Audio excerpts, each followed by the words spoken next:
પરમ કૃપાલુ દેવે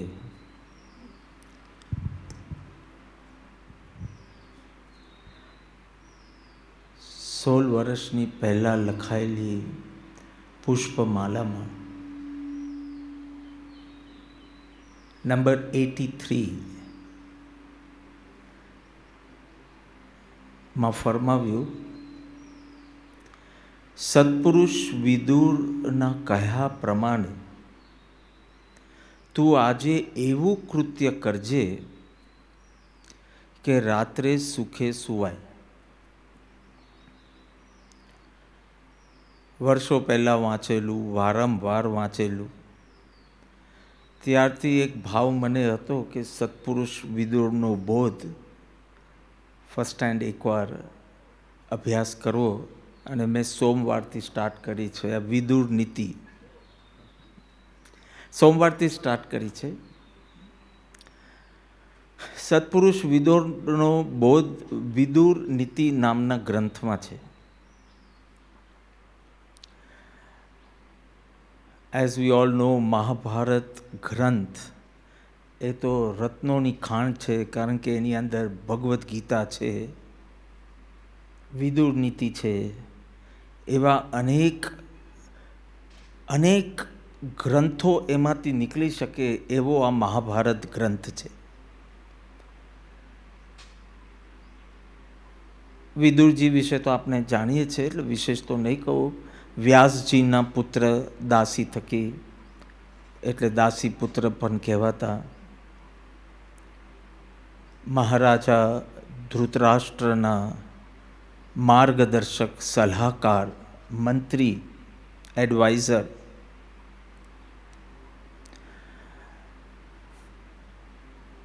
જ્ઞાની પુરુષ, કારણ કે પરમ કૃપાળુ દેવે સત્પુરુષ શબ્દ વાપરો છે. ગંભીર પ્રકૃતિવાલા, નિર્ભયપણે સત્ય કહેવાવાલા, કૃષ્ણના પરમ ભક્ત. આપણે સૌ જાણીએ છીએ દુર્યોધનના મેવા ત્યાગી અને વિદુરજીને ત્યાં ભાજી કૃષ્ણ અને જસ્ટ ઇમેજિન, કૃષ્ણ દુર્યોધનનો મહેલ છોડે છે, વિદુરજીના ઘરે ભાજી આરોગે છે, અને એ વિદુરજીને નેક્સ્ટ ડે પાછા એ મહેલમાં જવાનું. કેટલું ઓડ સિચ્યુએશન ઊભી થઈ હશે, તમે કલ્પના કરી શકો છો. અને પછી જ્યારે મહાભારતનું યુદ્ધ થયું ત્યારે તો એટલા દુઃખી થઈ ગયા હતા કે તીર્થયાત્રાએ નીકળી ગયા હતા, કારણ કે વિનાશ વિનાશ વિનાશ સિવાય કાંઈ જ એમને દેખાતું નહોતું. He had that foresight, he had that far sightedness. So he knew કે બધું વિનાશના ક્રમમાં આગળ વધી રહ્યું છે. તીર્થયાત્રાએ નીકળ્યા, કારણ કે મહારાજા ધૃતરાષ્ટ્ર હવે એમની સલાહ માનતા નહોતા. તો ઘટના તો એવી બની કે જ્યારે પાંડવો વનવાસમાંથી પાછા આવ્યા અને મહારાજા ધૃતરાષ્ટ્રને કીધું કે અમારા ભાગનું રાજ્ય અમને આપો. તે વખતે દુર્યોધને એમ કહ્યું કે બિલકુલ થોડો ભાગ પણ તમને મળશે નહીં. અને ત્યારે પાંડવોએ પ્રતિજ્ઞા કરી કે યુદ્ધ કરીને પણ હકનું મેળવીને રહેશું. એવી જ્યારે પ્રતિજ્ઞા કરી ત્યારે મહારાજા ધૃતરાષ્ટ્ર અત્યંત ચિંતિત અને અશાંત થઈ ગયા. એ અશાંતિમાં એમને એક જ વ્યક્તિ સૂઝ્યો, વિદુર. વિદુરજીને બોલાવે છે ને કે કંઈક ઉપદેશ આપો કે જેથી મારું મન શાંત થાય, મને રાત્રે પણ ઊંઘ આવતી નથી. તે વખતે વિદુરજીએ જે બોધ કર્યો હતો તે બોધ તે આ વિદુર નીતિ ગ્રંથ. 8 અધ્યાય છે, 588 શ્લોક્સ. આજે સવારનો મેં 32મો શ્લોક પૂરો કર્યો. હજી અખાતી જ પહેલાં પૂરું કરવાનો મારો ભાવ છે. અને બહુ વર્ષોની મને ભાવના હતી કે પરમ કૃપાળુ દેવે જે સત્પુરુષ વિદુરનો બોધ યાદ કરવાનું, સ્મરણમાં રાખવાનું, અમલમાં મૂકવાનું કહ્યું, તે એકવાર તક મળે તો તક મળી ગઈ. અને અખાતી જે હું પૂરું બી કરી રહીશ. 32મા શ્લોક. ધર્મ, નીતિ, ચારિત્ર વિષયક જ્ઞાન વિષયક વાતો છે. એમાં મિત્ર કોણ, મૂર્ખ કોણ, જ્ઞાની કોણ, એવી રીતે જુદી જુદી થોડા શ્લોક છે. આત્મસિદ્ધિ શાસ્ત્રની ઘણી યાદ દેવરાવે એવી. સમય ઓછો છે એટલે એક વાત કરીને પછી વિશેષ જોઈશું અવસરે. જેમ દર્દી શરીરમાં કોઈ દર્દ થયું હોય એવા દર્દીઓ કેટલાક હોસ્પિટલમાં છે તો કેટલાક હોસ્પિટલની બહાર પણ છે. ઇફ યુ ઓલ ચેક તો કાંઈક ને કાંઈક તો તમને ગડબડ હશે જ. હોસ્પિટલ જવા જેટલો દર્દ નહીં હોય પણ કોઈને આસનો જોઈને મને ખ્યાલ આવ્યો તો કેટલાને કમરનો ને કેટલાને આનો, અને તો કેટલા હોસ્પિટલમાં છે દર્દીઓ અને કેટલા બહાર છે. એવી જ રીતે કેટલાક પાગલો મેન્ટલ અસાઇલમમાં છે, મેડ હોસ્પિટલમાં છે, અને કેટલાક બહાર ફરે છે. આપની વાત ચાલે છે. મૂર્ખ કોણ? 24 લક્ષણ બતાવ્યા છે. જેટલા બનશે એટલા હું 2, 3, 4 કહીશ તમને. મૂર્ખ કોણ? તો વિદુરજી ધૃતરાષ્ટ્ર પૂછે છે કે મૂર્ખ કોણ, અને એના ઉત્તરમાં 24 લક્ષણ મૂર્ખના બતાવે છે. પહેલું હું મારી ભાષામાં કહું છું, એ જ રીતે શ્લોકમાં નથી પણ એ જ ભાવ છે. મૂર્ખ તે કે જે બાહ્યમાં પરિવર્તન ઈચ્છે. નંબર 1. બધા આવી ગયા? કારણ કે કેટલાક પાગલો બહાર છે ને કેટલાક, એટલે કે કેટલાક મૂર્ખાઓ બહાર છે ને કેટલાક મૂર્ખાઓ હોસ્પિટલમાં છે. જે હોસ્પિટલમાં છે એનો એટલો વાંધો નથી, પણ જે બહાર છે ને એ બહુ ઇન્ફેક્શિયસ છે. એ મૂર્ખતા પાસ ઓન કરે છે કોરોનાની જેમ. so that you can identify, so that you can accept it, so that you don't ignore that murkhata in you and put the right effort to eliminate it. બતાવ્યા છે. બીજામાં આ લક્ષણ જોવા બતાવ્યા નથી. કઈ ગાથા યાદ આવે? લક્ષણ કયા મતાર્થના, મતાર્થ જાવા કાજ. મતાર્થીના લક્ષણોનો જે આખો વિભાગ છે એનું સ્મરણ કરાવે તો પહેલું કીધું, પહેલું મૂર્ખનું લક્ષણ જેની માન્યતા એવી છે કે બહારના પરિવર્તનથી સુખ, શાંતિ અને વૃદ્ધિ થશે. જેની માન્યતા એવી છે, જેની ઈચ્છા એવી છે, જેના પ્રયત્ન એવા છે અને નિષ્ફળતા પછી પણ સુધરે નહીં, તે મૂર્ખ. માન્યતા એવી છે કે બાહ્ય પરિવર્તનથી સુખ, શાંતિ, સમૃદ્ધિ મળશે, સુરક્ષા મળશે, સ્થિરતા મળશે, ઉન્નતિ થશે. માન્યતા એવી છે. ઈચ્છાઓ પણ એવી છે. એ તો ઓબ્વિયસ છે, માન્યતા જેવી હોય તો ઈચ્છાઓ બી એ જ રહેવાની. પ્રવૃત્તિ પણ એવી છે. અને નિષ્ફળતા મળ્યા છતાં પણ સુધરતો નથી, તે મૂર્ખ. જો નિષ્ફળતા મળીએ ચિંતન કરીને દિશા બદલે તો એ મૂર્ખમાં નહીં આવે, સાધકમાં આવી જશે. આવું સ્પષ્ટપણે નથી લખ્યું, ખાલી મૂર્ખના લક્ષણો બતાવ્યા છે. તો કઈ અપેક્ષા એ સમજવાનું. તો પહેલું બાહ્યમાં પરિવર્તન ઈચ્છે છે, વ્યક્તિમાં, વસ્તુમાં, પરિસ્થિતિમાં ઇત્યાદિ. Person, things, situation, circumstances, environment, એમાં પરિવર્તન ઈચ્છે છે. મૂર્ખનું પહેલું લક્ષણ. મૂર્ખ તે છે કે જેનું અભિમાન હાથી જેવું છે. એનું કદ ગમે તેટલું હોય પણ એનું અભિમાન હાથી જેવું, એલિફન્ટ જેવું છે. જરાક કોઈક સારું બોલે તો ગલગલિયા થઈ જાય, તરત એના બ્રેન વેવ્સમાં બી ફરક પડે. બતાવે કે ન બતાવે પણ એના બ્રેન વેવ્સમાં ફેર પડી જાય, એટલે કે આપણે કહીએ તો એની દશામાં ફેર પડી જાય, એના ફિલિંગ્સમાં, એના ઇમોશન્સમાં, એના થોટ્સમાં.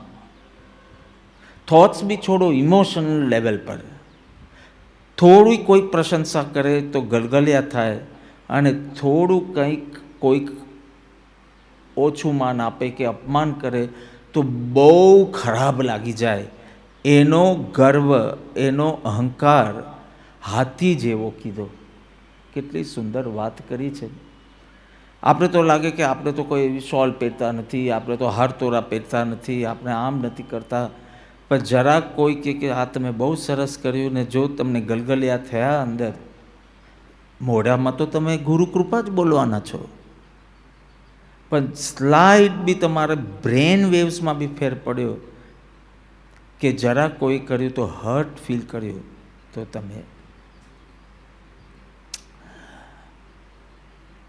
એ જ્ઞાન તો એનામાં બહુ ઓછું છે, દશા બી એવી કોઈ બહુ ઊંચી નથી, પણ અહંકાર બહુ ઊંચો છે.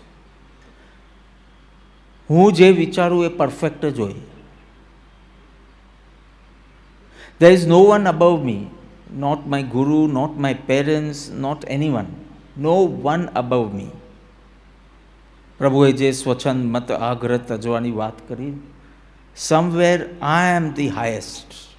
What I think, the way I think, my methodology, everything is perfect. Introspection કરવાની પણ એમાં જરૂર નથી, એટલું perfect. So this lack of introspection and self-deception and everything makes him so ahankari. No one above me. કોઈ સત્પુરુષ બી નહીં ને કોઈ સદગુરુ પર નહીં, કોઈક સંત ઉપર બી વિશ્વાસ નહીં ને કોઈક સદગુરુ પ્રત્યે પણ સમર્પણ નહીં. એક ગાય અને એક ગાય જતી હતી, એની પાછળ સિંહ આવે છે. સિંહ થોડો લંગડાતો જતો હતો, કંઈ વાગ્યું હશે, પણ ગાય ભાગતી હતી અને એની પાછળ લોજિકલી ના બેસતું હોય તો હરણ રાખી દો, કાંઈ નહીં. હરણ ભાગતું હતું, હરણની ગાય જ બેસશે. તો ગાય ભાગતી હતી અને એની પાછળ પેલો સિંહ ભાગે છે. ભાગતા ભાગતા ભાગતા they were lost, both of them were lost. સિંહને બહુ ચિંતા થઈ કે I don't know wear we are, આપણે ક્યાં છે, પાછા ક્યાં જવાનું, કંઈક રસ્તો ખબર નથી, ક્યાં છે જ ખબર નથી. થોડો ચિંતિત હતો સિંહ. પણ પેલી ગાય તો એકદમ બેફિકર હતી. તો કે તને કંઈ ટેન્શન નથી, તો તું શાંત થવા આવી, અને we are lost in the jungles. એ કે હું કોઈની છું, ગાય કે મારા માથે ગોવાળિયો છે, મને ખબર છે કે મને ત્યાં નહીં જુએ એટલે એ મને શોધવા નીકળશે. માથે સદગુરુ હોય ને તો થોડું આમ તેમ જવામાં બી વાંધો નથી, કારણ કે એ શોધવા નીકળશે તમને. નહીં જવાનું નહીં, પણ આમ તેમ ભટકી ગયા તો બહુ ચિંતા નહીં કરવાની, કારણ કે માથે છે. હું એને નહીં શોધું તો એ મને શોધવા આવશે. સિંહને એટલો બધો ગર્વ હતો પોતા ઉપર, એને માથે કોઈ રાખ્યું નહોતું, તેથી એને ચિંતા કરવાનો અવસર બન્યો. કોઈ જ્ઞાની પુરુષ, અને જ્ઞાની પુરુષ માટે ઇંગ્લિશમાં શબ્દ, આત્મસિદ્ધિમાં શબ્દ પરમશ્રુત વાપરો છે. ઇંગ્લિશમાં વેલ રેડ કહીએ, માસ્ટરી ઓવર સ્ક્રિપ્ચર્સ, પણ સંસ્કૃતમાં બહુ સુંદર શબ્દ છે બહુશ્રુત. બહુ સાંભળેલું, વાંચેલું નહીં. બુક્સ આર ગુડ, શાસ્ત્ર આર ગુડ, પણ એની એક મર્યાદા છે. તમે જે સમજો એ શાસ્ત્ર કહે છે એમ તમે માની લો. બહુશ્રુત એટલે કોઈ ઘણા મહાપુરુષો પાસે સાંભળીને પચાવેલું, સંશય ઉત્પન્ન થાય તો એનું સમાધાન કરેલું, એમની દશામાંથી ઉત્પન્ન થતું. એટલે બહુશ્રુત શબ્દ લિવિંગ ગુરુઝ તરફ, લિવિંગ એનલાઇટન્ડ વન્સ તરફ આપણે લક્ષ્ય આપે છે. જો આ માથે હોય તો ગમે તેટલો, ગમે તેવો મોહનીયનો ઉદય હોય ને ગમે તેવો વિભાવ પોસાય, પણ ઠેકાણે આવશે. હમણાં નહીં તો થોડો ટાઈમ પછી, પણ અવશ્ય ઠેકાણે આવશે. ત્રીજું લક્ષણ કીધું, વિના મહેનત ફલ ઈચ્છે છે જે. વિના મહેનત જે ફળ ઈચ્છે છે. You don't want to put any effort, right conscious effort, and you want samyak darshan. You don't want to earn, but you don't want to do business, but you are expecting lot of money. Ek wakat when I was in USA, someone had told me કે average American એ લોકોની ઇન્કમનો થોડો percentage lottery buy કરવામાં રાખે, if something like that, some percentage regularly every month. શેના માટે? વિના મહેનતે ફળ મળે એના માટે. પરમાર્થ દ્રષ્ટિ જુઓ કે વ્યવહાર દ્રષ્ટિએ જુઓ. પાણીથી નાહીને તમે તમારો લિબાસ બદલી શકો, પણ પસીનાથી નાહીને તમે ઇતિહાસ બદલી શકો. જો ઈચ્છો પરમાર્થ તો કરો નિશ્ચય સર્વે જ્ઞાનીનો આવી અત્ર સમાય. જે વચન થઈ ગયું આપણું નથી, મોક્ષ ઉપાય બાકી છે. પણ જેમ કેવલીએ જોયું છે, આપણે તો મોજમાં છે. શું છે પેલું ગાત શેઠ ગાશે? હા, આપણું આ વર્ષનું થીમ સોંગ. ઓ ચિંતુ કોઈ મને રસ્તે મળે ને કહે, ધીરેથી પૂછે કે કેમ છે. એ આપણે તો કહીએ કે દરિયાસી મોજ માને, ઉપર કૃપાલુની રેમ છે. ઓ ચિંતુ કોઈ મને રસ્તે મળે ને કહે, ધીરેથી પૂછે કે કેમ છે. અરે આપણે તો કહીએ કે દરિયાશી મોજ માને, ઉપર કૃપાળુની રેમ છે. એડજસ્ટિંગ એબિલિટી જેનામાં નથી એ મૂર્ખ. જરાક પરિસ્થિતિ પલટાય, સંકલ્પ વિકલ્પ, એના બ્રેન વેવ્સ આખા બદલાઈ જાય. સંકલ્પ વિકલ્પ, અને જલ્દીથી નવી પરિસ્થિતિમાં એડજસ્ટ થઈ જાય, એક્સેપ્ટ કરે, એમ્બ્રેસ કરી શકે, તો એ પંડિતના લક્ષણ, એટલે કે જ્ઞાનીના લક્ષણ, કે સાધકના લક્ષણ, કે આત્માર્થીના લક્ષણ. મેં કુમુદભાઈને બી ફોન કરીને કીધેલું, મેં કીધું કર્મ અને કરોના આ બે ચીજ ઘરની બહાર નીકળો તો જ વળગે. સ્વભાવમાં રહો ત્યાં સુધી કર્મ ના વળગે, ને ઘરની બહાર નીકળવું જ પડે તો માસ્ક અને ગ્લવ્સથી નીકળવાનું, તો એ બચેલા રહેશો. નીકળવું પડે તો સત્પુરુષની આજ્ઞામાં રહેજો, તો બી બચેલા રહેશો. જેટલી આજ્ઞામાં રહેશો એટલો બચેલા રહેશો.